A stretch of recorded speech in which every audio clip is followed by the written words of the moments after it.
What's up mga masters? Nandito na naman tayo sa panibagong araw, panibagong kabanata na naman ang pagsasama-samahan natin ngayon guys. Magandang gabi mga masters, bali ngayon po ay 4 na videos po ma-upload ko po sa aking YouTube channel. Tama nga mga masters, 4 na videos nga po ang ma-upload ko po.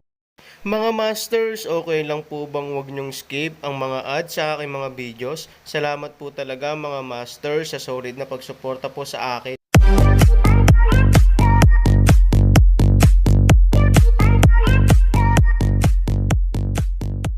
Bali mga masters, kung bago ka pa lang po sa aking YouTube channel, please click the subscribe button, lalong-lalo na po yung notification bell guys, para maging connected pa rin tayo sa isa't isa at maging updated kayo sa mga susunod ko pang video. Bali mga masters, bago natin umpisahan ng kwento ay mag-shoutout po muna tayo para sa mga solid nating tagapakinig. Shoutout kay Tio Pisto at shoutout kay Daniel Cloud. Yun na nga mga masters, no? Bali hindi na ito patagalin. In 3, 2, 1, let's go!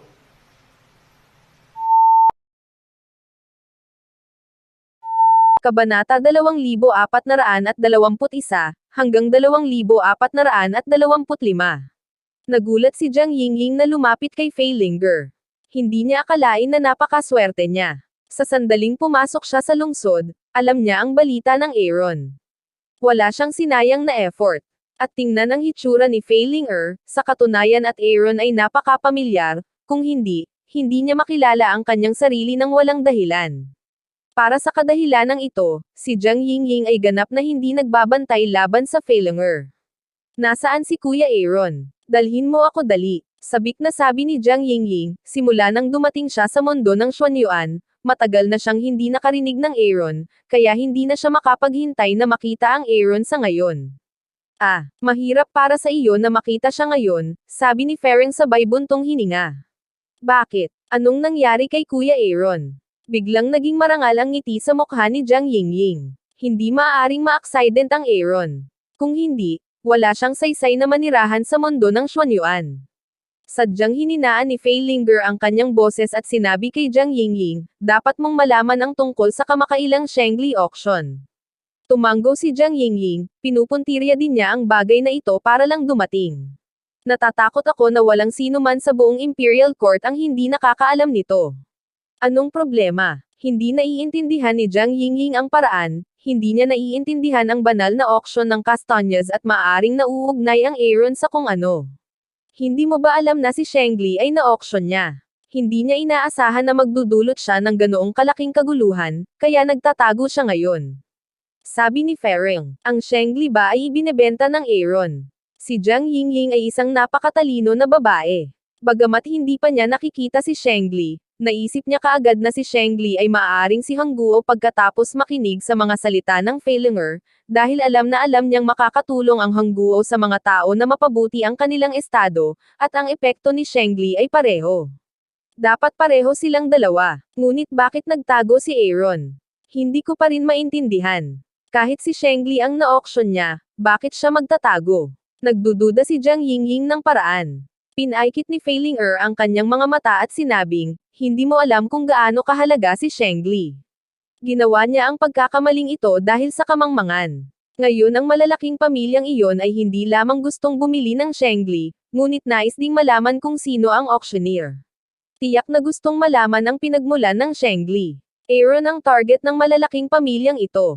Tumanggo si Jiang Yingying at sinabi na sa kadahilanang ito, sa wakas ay naunawaan na niya kung bakit gustong magtago ni Aaron.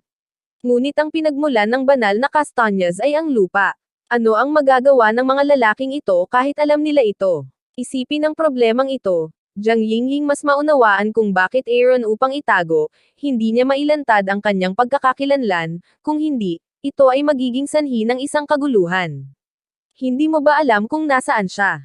Hindi mo ba ibig sabihin na malaman ang lahat ng kanyang mga sikreto? Tanong ni Jiang Yingying. Gusto ni Fei Linger na ganap na maniwala si Jiang Yingying sa kanyang sarili. Dapat niyang ipadama kay Jiang Yingying na kilalang kilala niya si Aaron, at hindi niya maaaring hayaang isipin ni Jiang Yingying na nagbabantay si Aaron laban sa kanya. Kung hindi niya sasagutin ng maayos ang tanong na ito, natatakot akong mabago ang kanyang layunin. Ngayong napakaraming mata ng Fangying Shopping Mall, kung susundin ko ang isang magandang babae, kung susundin ko siya, Tiyak na maaakit ko ang mga ideya ng iba, kaya ipinapanukala kong hayaan siyang pansamantalang umiwas sa limelight, upang hindi ako mahirapan, siya. Sabi ni Ferring, ang kadahilanang ito ay tila malayo, ngunit mayroon din itong tiyak na katotohanan. Kunin si Jiang Yingying bilang halimbawa, nakatagpo siya ng maraming problema sa kanyang pagpunta sa Fengshan Mall, at ang mga problemang ito ay dulot ng kanyang kagandahan. Kailangan kong sabihin na kung minsan ang kagandahan ay isang potensyal na problema. Nga pala, hindi ka pa nakakahanap ng matitirhan. Ngayon ang Fengshan City ay puno na ng mga inn. Bakit hindi mo na lang ako isiksik? Iminungkahi ni Fei Linger. Pumayag si Jiang Yingying na bumaba ng hindi nag-iisip, dahil kung gusto niyang makita ang Aaron, dapat niyang sundin si Fei Linger. Kapag magkasama silang pumunta sa inn, mararamdaman ng Fei Linger na ang pagbabantay ni Jiang Yingying ay napahinga ng husto, kaya bahagyang nakataas ang kanyang bibig. Hanggat nakukuha niya ang tiwala ni Jiang Yingying, mas malalaman niya ang Aaron sa pamamagitan ni Jiang Yingying. Bumalik sa silid, sinabi ni Feringer, hindi mo masusuklian ang pagtulog sa akin. Umiling si Jiang Yingying at sinabing, paano ako? Masayang-masaya ako na may matitirhan. Salamat. Sa lupa man o sa mundo ng Xuanyuan, ang pagkakakilanlan ni Jiang Yingying ay napakakaraniwan. Kahit ngayon na mayroon siyang lakas na hindi niya kailanman natamo, ang puso ni Jiang Yingying ay hindi kailanman lumawak. Sa makatuwid, hindi siya magkakaroon ng anumang heirs, at ang Fei Linger ay kaibigan ni Aaron. How can she care so much? Nasa Longyan City ang kapatid mo, kaya sinubukan kanyang hanapin. Hindi ko inaasahan na makikilala ko siya. Napabuntong hininga na sabi ni Fei Linger. Nasa Longyan City ba palagi ang kapatid ko? Nagtataka si Jiang Yingying. Paano kayo naghiwalay? Hindi mo ba alam ang mga bagay na ito? Fei Ling anak nagdududa ng paraan. Naghiwalay silang dalawa sa time and space tunnel, ngunit ang ganitong bagay, syempre, ay hindi masasabi kay Fei Linger, at si Jiang Yingying ay hindi magaling sa pagsisinungaling, kaya kapag nahaharap sa problemang ito, siya ay labis na nahihiya. Fei Ling anak makita ito, napakaunawa sinabi, ito ay hindi mahalaga, kung sa tingin mo napahiya, huwag sabihin sa akin. Hindi nagsalita si Jiang Yingying, tumanggo lang. Upang pasiglahin ang kapaligiran at gawing mas intimate ang dalawa, nagpatuloy si Fei Linger, gusto mo bang malaman ang tungkol sa iyong kapatid sa lungsod ng Longyan? Siya rin ay door-to-door son-in-law. Anak ko ang in-law na si Jiang Yingying ay nakatingin kay Fei na nagtatagal. Ang apat na salitang ito, gaano ka familiar? Sa Cloud City of the Earth, hindi ba si Aaron ang manugang ng pamilyang Su? Ngunit nabawasan din sa buong biro ng Cloud City, ay kinut siya ng higit sa 3 taon. Ngayong nakarating na siya sa mundo ng Xuanyuan, siya ay naging door-to-door son-in-law. Hindi ba niya masisira ang relasyon sa apat na salitang ito sa buhay niya? Si Jiang Yingying ay medyo malungkot at hindi alam kung paano ilarawan ang kanyang kalooban. Oo, ang bagay na ito ay napakasigla sa lungsod ng Longyan. Ang babae ay isa sa 3 pamilya sa lungsod ng Longyan. Kasal na sila. Hindi ko alam kung gaano karaming tao ang nabigla.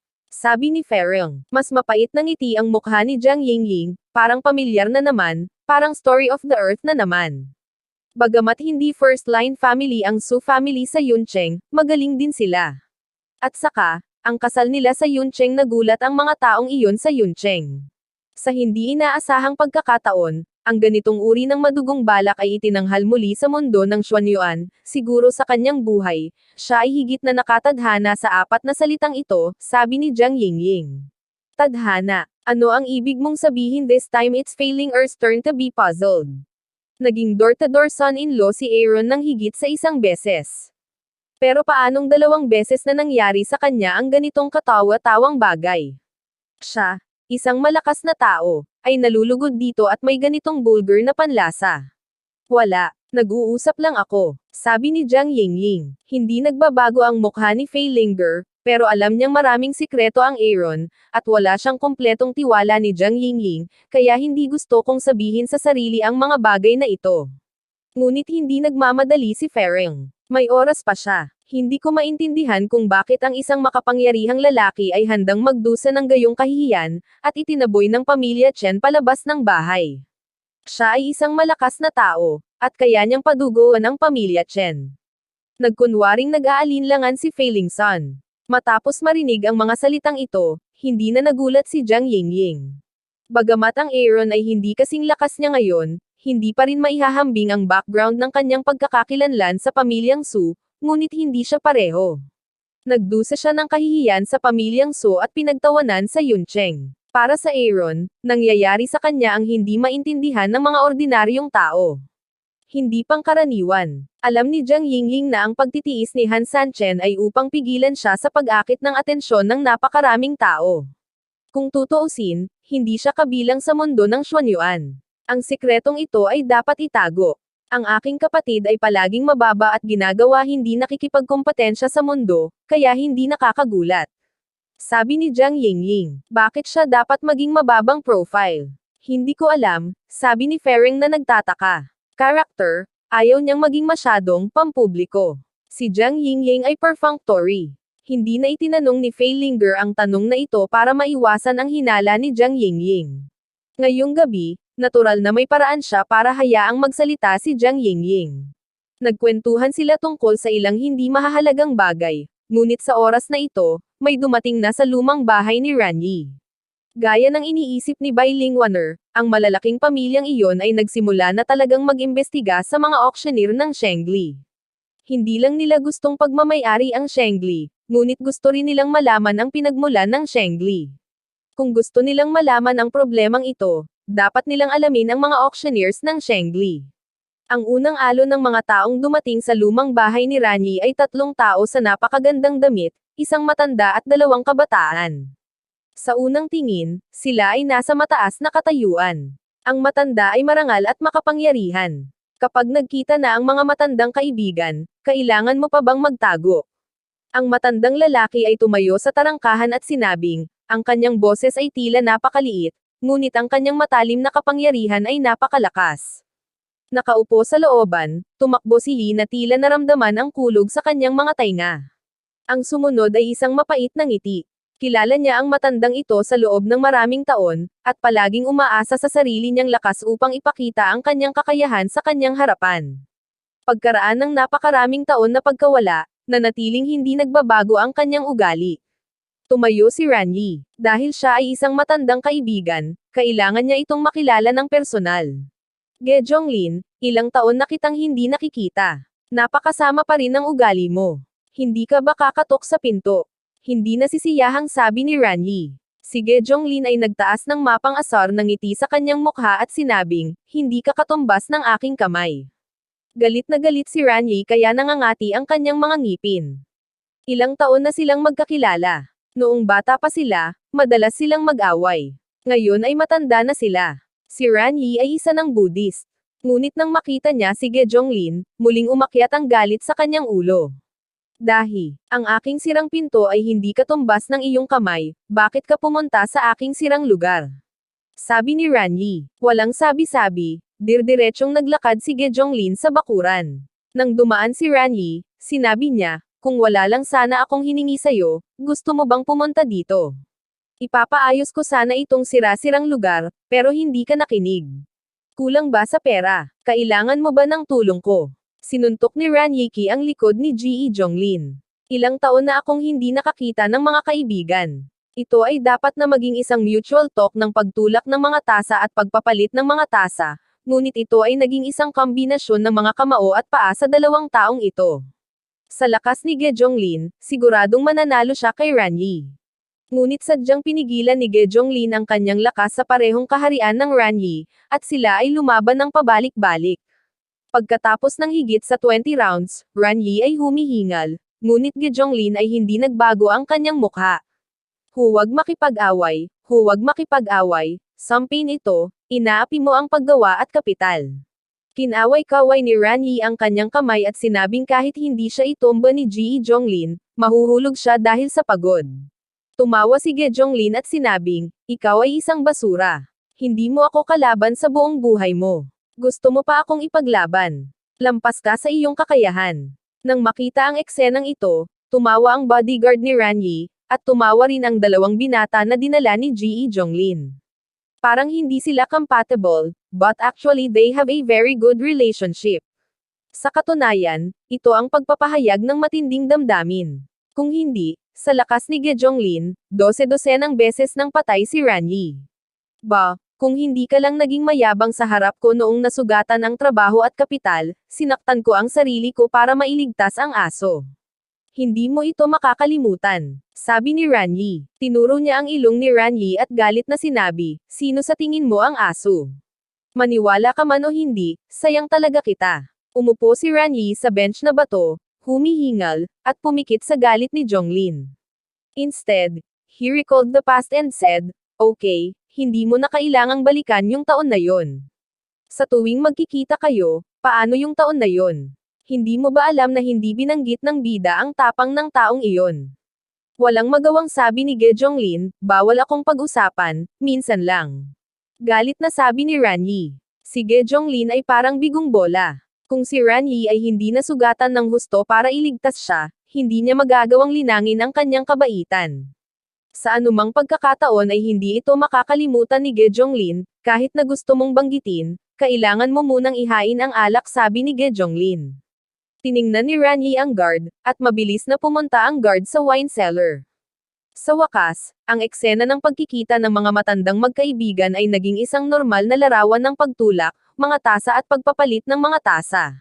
Sinimulan ni Ranyi na sabihin na napag-alitan si Gyeonglin paminsan-minsan, ngunit hindi napigilan ang pagtakbo ni Yi. Pagkatapos ng 3 round ng pag-inom, sa wakas ay sinabi ni Gyeonglin na tumakbo si Yi, halos oras na para tapusin ang kailangan mong gawin, sabihin. Now it's my turn. You don't have to talk. Alam ko kung ano ang gusto mong gawin. Sinabi ni Ranyi na sa pagkakataong ito ay dumating si Gyeonglin sa Fengshan City, tiyak na dumating siya para sa Shengli. Dumating siya sa kanyang tahanan, bukod pa sa pag-alala tungkol sa nakaraan, at natural na gustong malaman kung sino ang nagsusubaste kay Shengli, kaya hindi niya kailangan na magsalita si Gyeonglin. Alam na rin ni Ranyi ang gusto niyang sabihin, ngayong alam mo na, huwag mo nang sabihin agad, itatago mo pa ba sa akin? Sabi ni Gyeonglin. Yun na nga mga masters, no? Bali panibagong kabanata na naman yung natapos natin ngayong gabi. Muli, maraming salamat po talaga sa walang sawang suporta po sa aking YouTube channel na talagang inaabangan niyo po ang bawat upload ko po. Bali mga masters, magkita-kita ulit po tayo bukas ng gabi at ngayon po ay magpapaalam po muna tayo. Bali mga masters, bye-bye!